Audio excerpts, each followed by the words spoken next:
Okay, so today I want to talk to you about the story of an hour.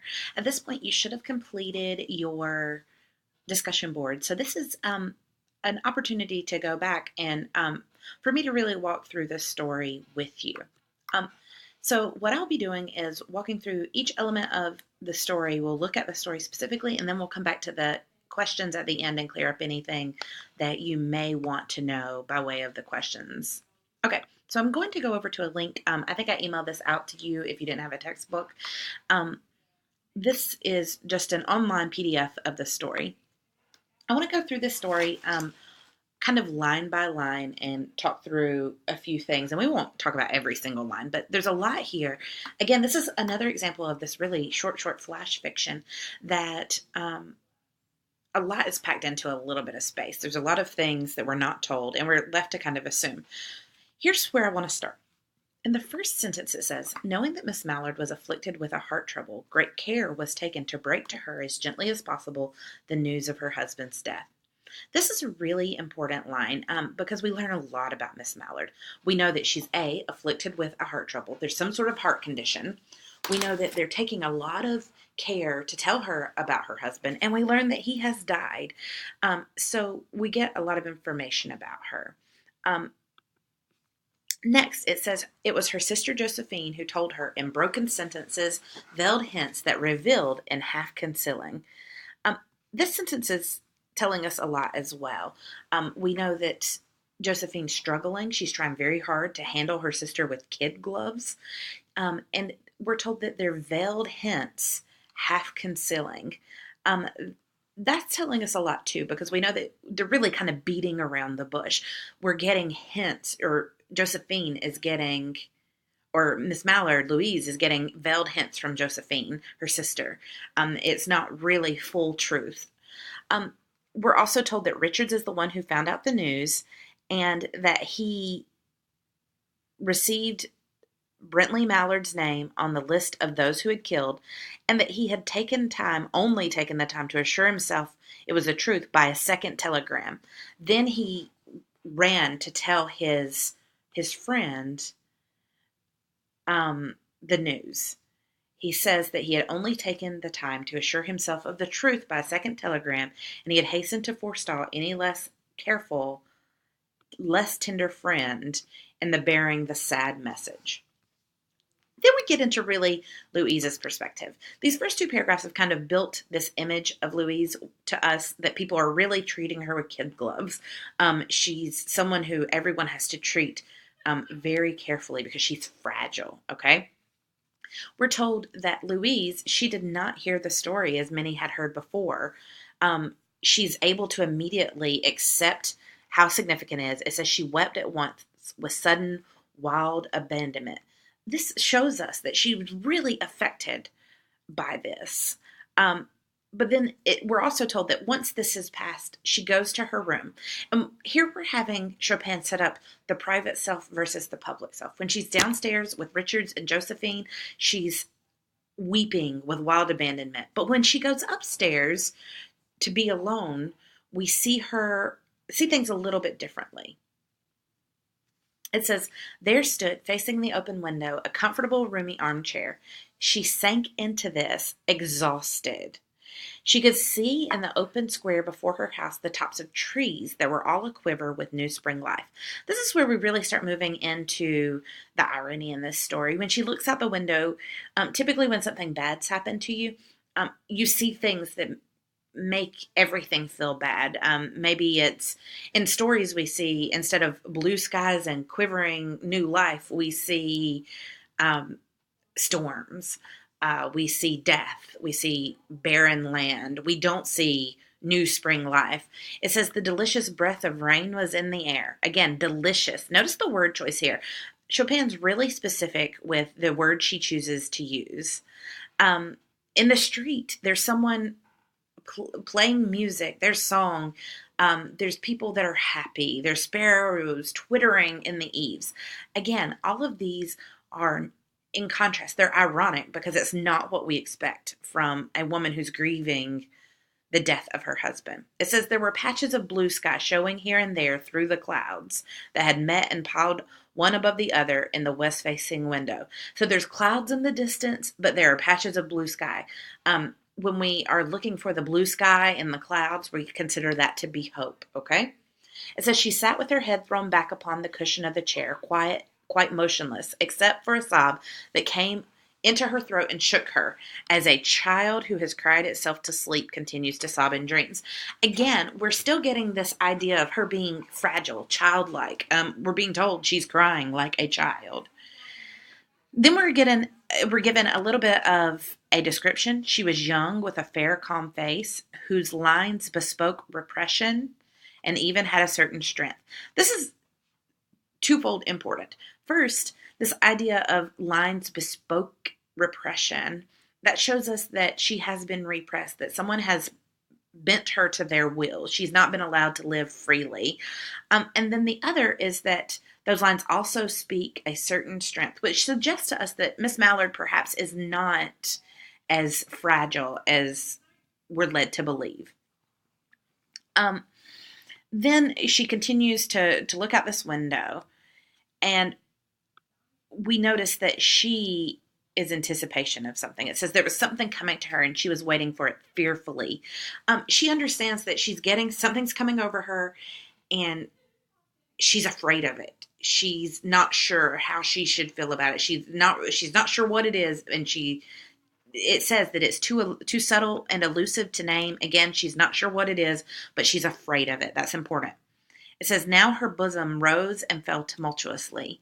She was beginning to recognize this thing that was approaching to possess her, and she was striving to beat it back with her will. Again, we see her trying to push this off. That's really an important piece of information here, because it's not like she wants this thing that's coming to her. But eventually she abandons herself a little, and whispered words escape. Free, free, free. The vacant stare and look of terror went from her eyes. She was now keen and bright. If something's keen and bright, it likely means that it will be something that brings life. Her pulse is beating fast. The blood is coursing through her. She's warmed and relaxed. This is definitely a change. She's no longer sobbing. She's no longer sitting in a chair with a vacant stare. She is alive. It tells us she did not stop to ask if this was a monstrous joy. Many of us, often male readers, take issue with this story because here this husband has died, and we see this woman coming alive in the death of her husband, and we don't really know how to feel about that, because we think, oh, well, you're married, you're supposed to love the person you're married to, and you're supposed to be sad when they die, which are all things that, yes, we are supposed to feel, and yet this character is doing something that's beyond what we feel. Again, it's what she is feeling is ironic. It's not what we expect of her.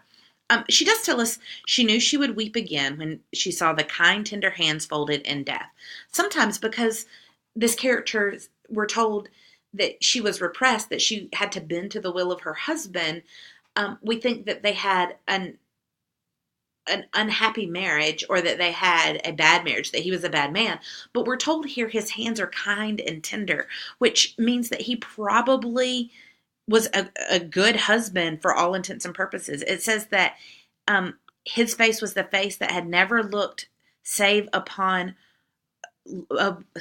with love upon her, which means that when he looked at her, he only looked at her with love. So it's not that he was a bad man. It was not that he didn't love her. It was that being in this relationship with him meant that she could not be free, because she was expected to do for him, or to do what he expected of her, which is a little bit different than doing what one wants to do when one wants to do it. And she says there would be no one to live for her during those coming years. She would live for herself. There would be no powerful will bending hers in that blind persistence with which men and women believe they have the right to impose a private will on a fellow creature. Here we see Chopin. She's not just saying, oh, poor women. She's saying people who are in relationships, when men and women, or partners are in relationship, and she says men and women here, but I think this applies to everyone. When you're in a relationship, whether it's marriage or a close friendship or mother and child or father and child, um, we tend to expect other people to do what we want them to do. We, in a way, do repress these people. We have them bend to our will. But here we see Chopin calling into question traditional marriage of man and woman and this repression that we put upon each other. But then we're told, and yet she had loved him sometimes. Often she had not. What did it matter? What could love, the unsolved mystery, count for in the face of this possession of self-assertion, which she had suddenly recognized as the strongest impulse of her being? This is a really important paragraph because it's important to understand really the meaning of this story. She's ultimately, Chopin here is implying that for this character, Louise Mallard, and perhaps for all of us, that love, while important, it's just an unsolved mystery and it pales in comparison to freedom. That freedom, the ability to choose and do for oneself, is more valuable than love ever could be. We see her saying free, body and soul free. We have Josephine knocking on the door. You're going to make yourself sick. Again, there's this fear that, poor fragile Louise can't take anything, can't do anything. And she says, go away. And it says she was drinking the very elixir of life through that window. She's getting everything she needs. She's coming alive. It says her fancy was running riot about the days ahead of her. Spring days, summer days, all sorts of days. It says she breathed a quick prayer that life might be long. She wants to live a long life. But then we're told it was only yesterday she had shuddered at the thought that my life might be long. So she goes from being afraid of a long life to wanting a long life. When she finally goes to the door, it says there was a feverish triumph in her eyes. She carried herself unwittingly like a goddess of victory. This is a powerful image. She's descending the stairs as a goddess of victory. She goes toward Richards at the bottom of the stairs. It says someone was opening the front door with a latchkey. It was Brentley Mallard who entered, a little travel stain, composedly carrying his gripsack and umbrella. He had been far from the scene of the accident and had not even known there had been one. He stood amazed at Josephine's piercing cry and Richards' quick motion to screen him from the view of his wife. But Richards was too late. When the doctors came, they said she had died of heart disease, of joy that kills. Again, we have some more irony here where the doctors assume, oh, it was her heart disease. She was so happy that her husband was alive that it killed her. But that's not exactly true. There's some ambiguity here because if we read the text as we know Chopin has written it, what we know about the inner workings of this character, we understand that she has, yes, died of heart disease and maybe a joy that kills, but maybe the joy that kills is the freedom of one's own.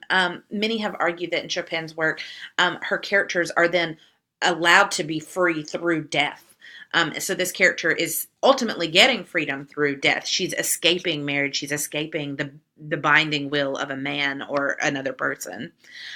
With number one, it's about irony, so I think we've pretty much discussed that. With imagery, again, that spring life, we talked about that. That works both metaphorically and symbolically to show the mindset of Miss Mallard and how it's different than what we think it should be. Number three, scholars suggest that Chopin provides the reader veiled hints throughout the story.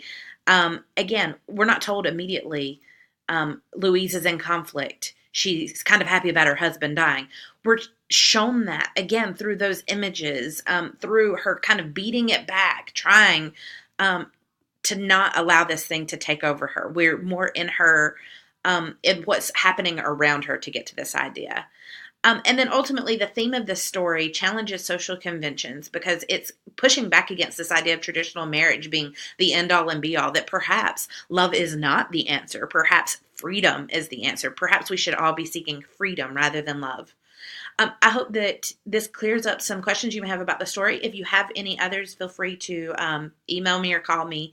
I'm more than happy to talk further about the story with you.